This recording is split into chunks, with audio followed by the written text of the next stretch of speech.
Hi guys, James at Rampant Lion Reviews again for you today with another beer review. For this one, we are going to head over to Finland once again, and we're going to have a look at yet another of the beers that arrived in Riku box number 2.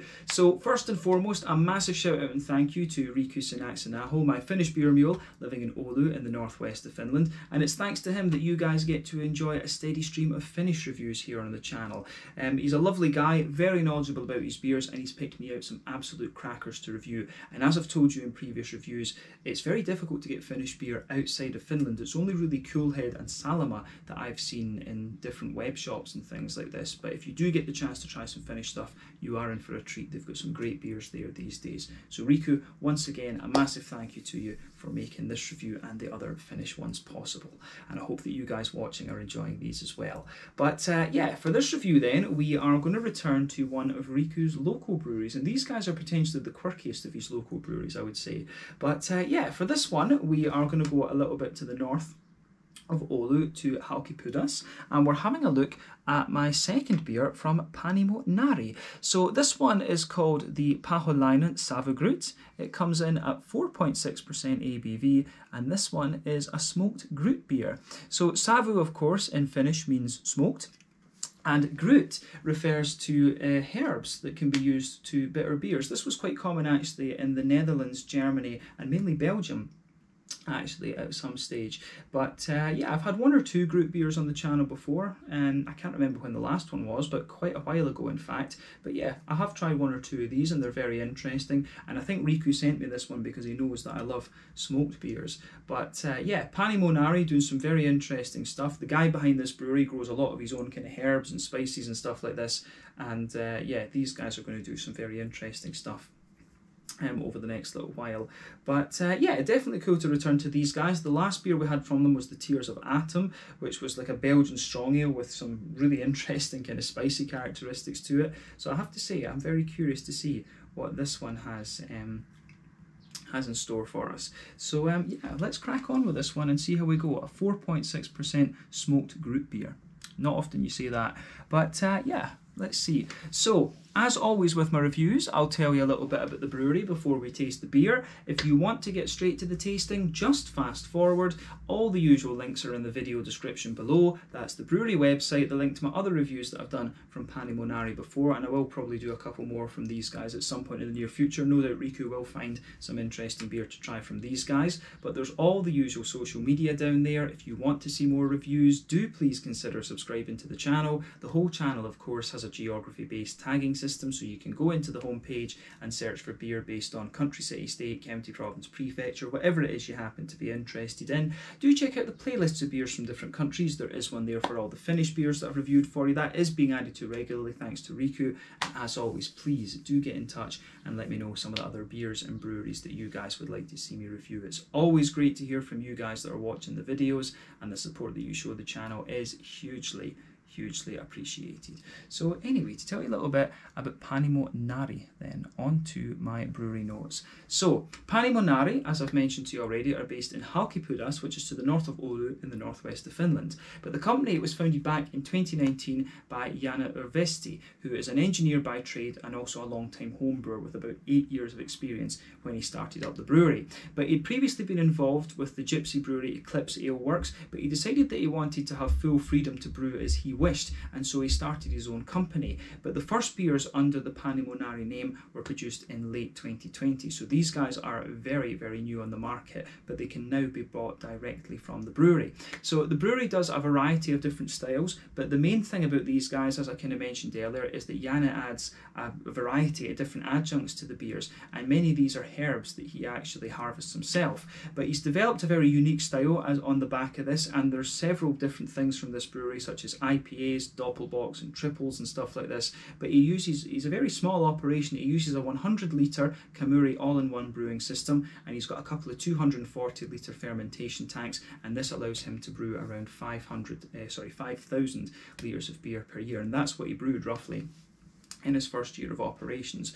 But the brewery imagery is based on tarot cards, because he's he seems to have a very strong interest in occultism and all of these kind of things. But the name Narri is actually the Fool. So this brewery is basically called Brewery Fool, if you like. So yeah, it's kind of interesting. But yeah, the Fool, of course, is one of these tarot cards. And as of April 2021, when I'm filming this review for you, these guys are produced in the region of 12 different kinds of beer, according to Untappd. So yeah, this one I think should be quite interesting. I enjoyed the last one that I had. In fairness, it did take a little bit of time to kind of get used to it. It was one of these ones that it smelled kind of unusual when you took it in at first, but then once it actually mellowed out and you kind of got used to the flavour of it, it is quite interesting. And you know, this brewery kind of highlight a little bit what craft brewing is all about. It's all about experimenting and just trying different things.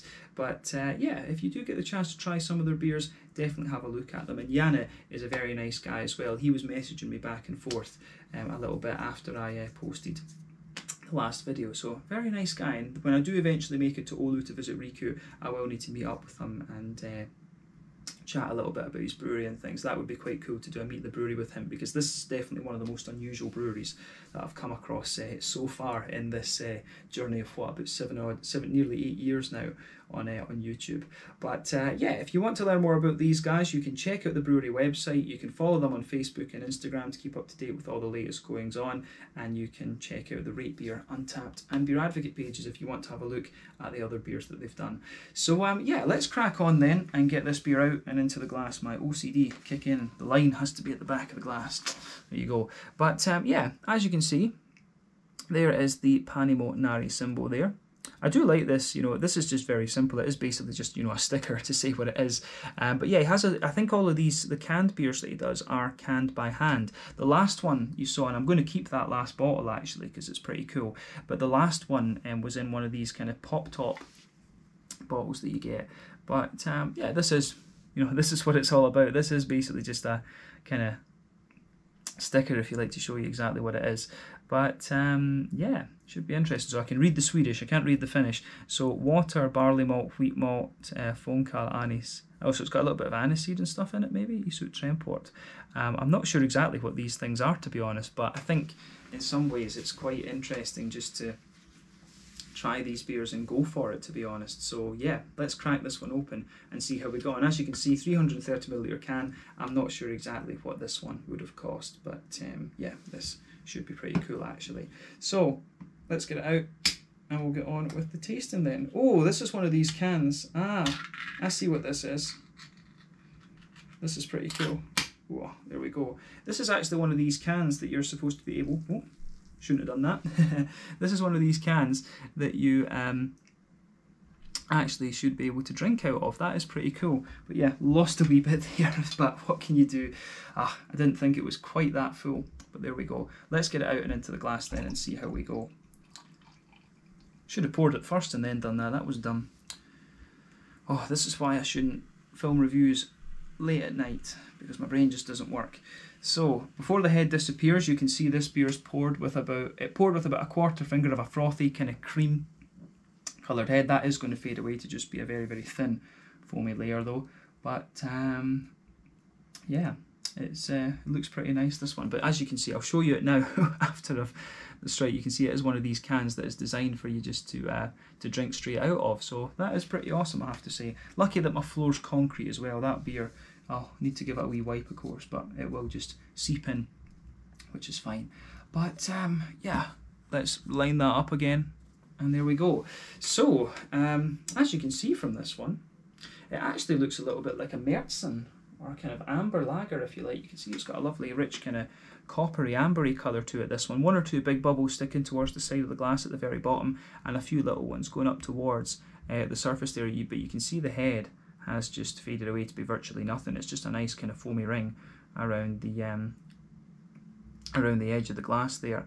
But yeah, it looks very nice. There is a wee touch of a natural haze to this one, but it's not far off completely being completely transparent.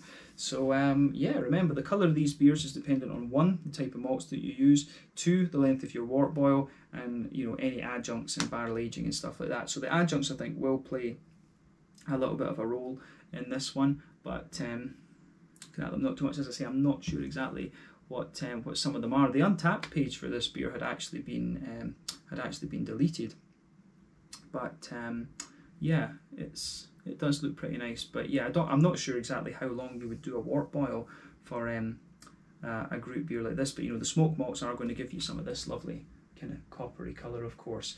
But yeah, certainly looks very, very interesting, this one. So yeah, wasn't sure exactly what to expect of this beer, but you know, you can't complain about that. Lovely kind of coppery colour, bit of a kind of creamy white head on it. Let's have a look at the aroma and just see how we get on with this one then. Yeah. Oh, that does smell very nice actually. So it's kind of what you would expect. I mean, there's not my you know, my sort of take on the nose and things with this beer is going to be a little bit skewed. So I think what we should do, and never usually do this, we'll have a little look and see what these adjuncts actually are, because otherwise I think we might struggle with this one, to be honest. Because really, when it goes into it, you do get a nice little bit of a kind of bready backbone to it. You get a little bit of a smoky sort of thing, and then you know, you get the kind of herbal qualities as well. So other than that, it's actually quite difficult to describe. So we have Fenkel. So let's have a look at what this is. So Fenkel. So fennel, apparently. Okay. And then we have anise, which is aniseed. Okay. Then we have Aesop, which is hyssop. I'm not sure exactly what that would be. I really have no idea what that is. But we've got tramport. What's this? And we have, and then it's just yeast. Okay. So yeah, I think Google Translate, even Google Translate doesn't seem to know what these different things are. Let's just put them on different lines and just see. Yeah, it doesn't seem to know what they are. So there you go. Very strange. Okay. So yeah, I think we're going to struggle with the aroma in this one a little bit. That was a bit of a useless exercise. So this is probably going to be one of my worst reviews that I've filmed. But anyway, it should be a bit of fun. But yeah, let's try and describe what's going on in this aroma then. But yeah, the beer itself, it does smell as if it has a wee bit of a kind of bready backbone to it. You know, like a kind of brown wholemealy bread, a little bit of bread crust. You can definitely get that in there. But within that, you do get a big kind of herbal quality, which is really interesting.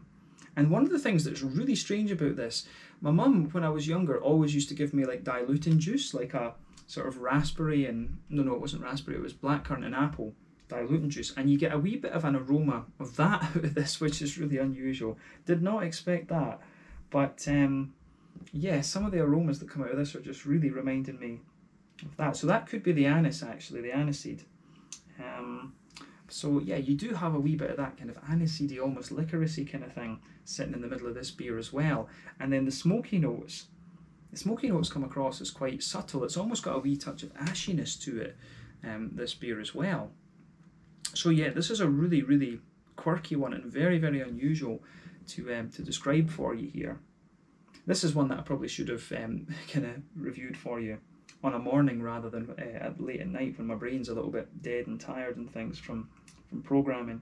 But it smells, it's an interesting beer, and this is the thing you're always going to get with Panimo Narri, is something a little bit kind of unusual. So yeah, this should be kind of interesting.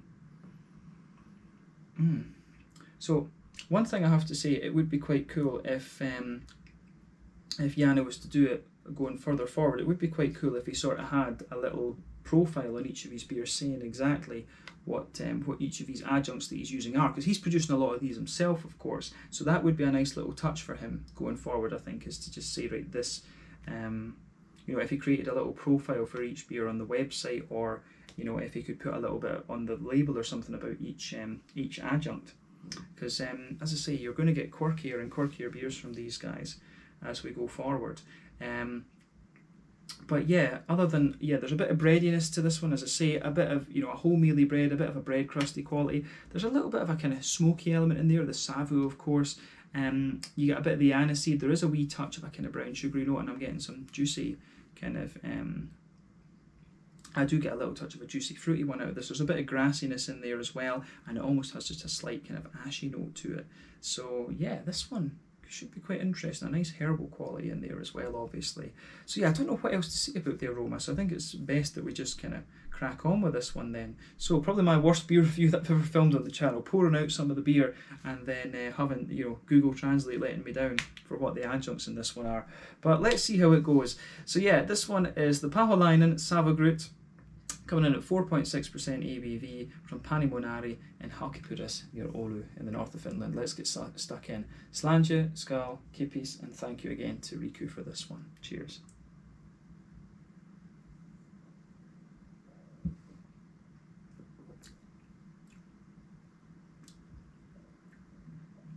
Oh, that is quite interesting actually. Yeah.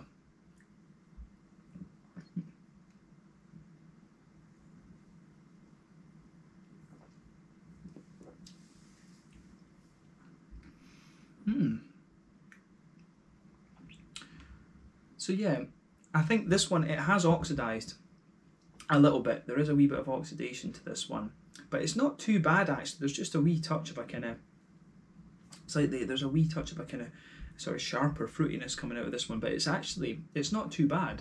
It's not too bad. But I think potentially that would have been my fault potentially for leaving it a little bit too long. Although it does say 9.21 on this. Maybe this could be intentional. I honestly don't know, but it does just feel a little touch oxidized. But you know, if you're hand canning a lot of these things, you are going to get that every so often. But it's not. It's you can still get the sort of original beer out of this one. Absolutely.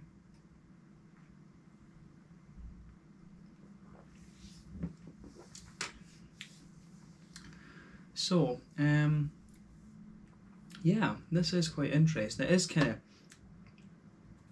quite similar to what you would, what you would expect. So, the backbone of this beer, you do get a nice little bit of a kind of wholemealy brown bready sort of thing in the middle of your palate. Absolutely. On the back third of your palate, you can feel a little bit of a slightly thicker and smoother wheat. On the border region between middle third and back third of your palate, there's a little bit more of a sort of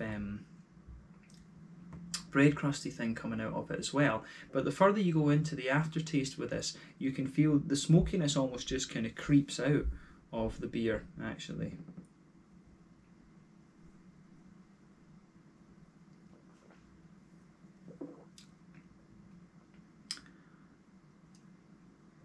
Yeah, the smokiness just kind of creeps out of this one the more that you drink of it, and the further you're into the aftertaste you go. In the very centre of your palate, you do get a wee touch of that kind of aniseedy sort of thing, and it's maybe not quite as powerful as licorice, right enough, but yeah, anise, as they call it, is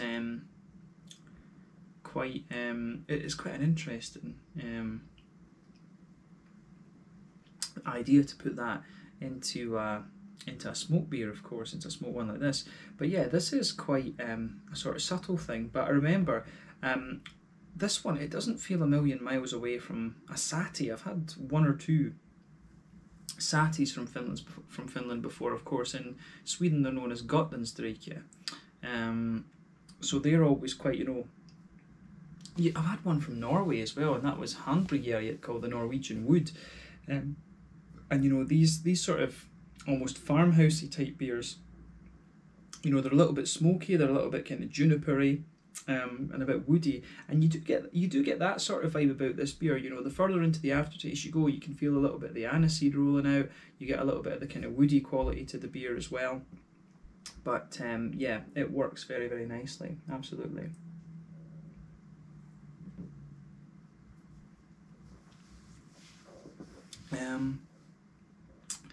So yeah, it's really interesting how this beer goes together. I mean, around the sides of the palate, you do get you get a nice kind of herbal quality there. On the sides of the palate, you can feel the slight bittering of these kind of these herbs in this one. But yeah, it's really interesting how this kind of goes about its business. I mean, round the front curve of the palate, you do get a little light touch of an almost grassy type vibe to it, but really this beer overall is just quite herbal. So yeah, it really has this sort of farmhousey, this old Nordic farmhousey type vibe to it, which is quite interesting. So yeah.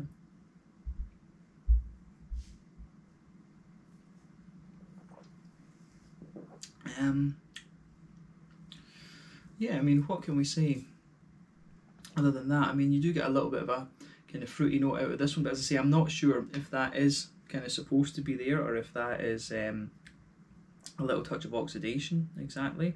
But yeah, I mean, at the moment, as it stands, I'm getting a little bit of a slightly black curranty sort of thing, a little bit of a figgy note out of the beer, and there is just a wee touch of a little bit of sharpness to it, and that is what's making me say it's a little touch oxidized actually.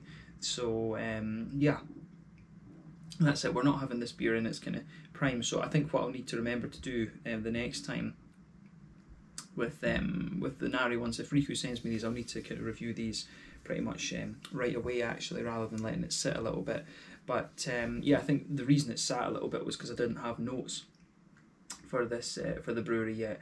But yeah, we'll keep this in mind now that I've got notes for them. When Riku gives me some other beers from these guys, we'll make sure that we do these right away, because obviously if it's a very small brewery, they will be slightly more kind of sensitive and things like that. But yeah, interesting beer to try, this one. Other than what I've said, I don't think there's too much to say about this one.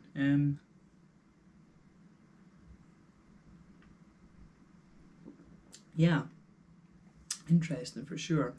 So yeah, it's actually very drinkable, this one. It's still, I think on this note we can move on to the mouthfeel.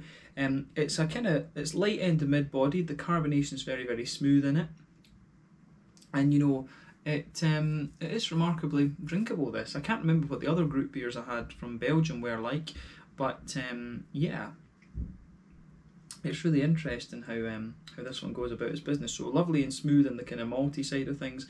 The adjuncts, the herbal, the Gruit side of things are really adding to that as well. This beer overall is just quite smooth, and for me this one's a little bit more about the aftertaste rather than anything else. You do get a little touch of fruitiness out of this one, some of which will be due to the aniseed, and some of it will, I think, is slightly due to a little bit of oxidation. But yeah, that's my fault, I think, for maybe not reviewing this one quite as fast as I should have. But yeah, I think it's still very clean and still very drinkable. So I think we can leave it at that for this one. So yeah, this is the Pohalainen, a smoked Gruit beer at 4.6% ABV from Panimo Narri in Haukipudas, just to the north of Oulu in the northwest of Finland. Probably one of my worst beer reviews that I've ever filmed, because I really just, you know, first pouring the beer out, not really knowing what the adjuncts in this one are. So yeah, I will make sure the next one that I do from these guys, the adjuncts and things are a little bit more kind of researched and things like that, and I will try not to pour the beer on the concrete floor again. But yeah, I think we can leave it at that for this one. It's been fun to review this one, nice to return to Panimo Narri once again, and we need to see what we can get from these guys in the future. But yeah, thanks again for watching. Let me know your own thoughts on this beer in the comment section below. Let me know what your favourite beers are from Panimo Narri. We will return to these guys at some point fairly soon, I'm sure. Probably with the next Riku box, we'll get another beer or two from these guys and the other local Oulu breweries. But thanks again for watching. Check out my social media, check out Panimo Narri's social media, and we'll see you guys in the next one. The Pohalainen Savugruit's coming in at 4.6% ABV from Panimo Narri in Haukipudas near Oulu in the northwest of Finland. Slanje, skål, cheers, keep us and kiitos. Cheers.